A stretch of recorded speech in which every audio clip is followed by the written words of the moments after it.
முக்கியமான சத்தியம் ஒன்னு சொல்ல போறேன். எங்களுக்கு நல்லது நடந்த முக்கிய சம்பவமே.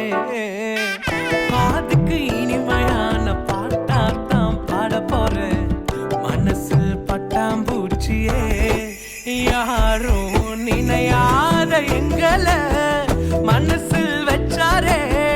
அழகா நெஞ்சில தூக்கி வச்சாரே.